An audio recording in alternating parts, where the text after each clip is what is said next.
Welcome to our channel. If you want to call forwarding on College Board, simple way.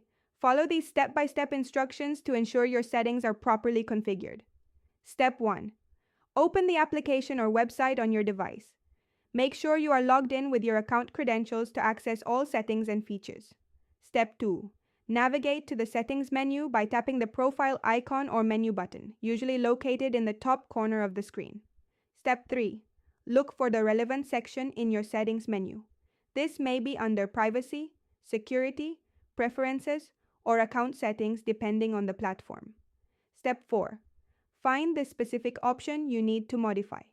Read any available descriptions to understand what each setting controls before making changes. Step 5. Toggle the setting on or off, or select your preferred option from the available choices. Some settings may require additional confirmation. Step 6. Save your changes if prompted.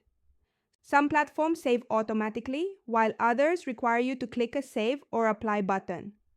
Step 7. Verify that your changes have taken effect by checking the setting status or testing the functionality you just modified. Step 8. If you encounter any issues, restart the application or check for updates. Contact support if the problem persists. Don't forget to like this video and subscribe to our channel.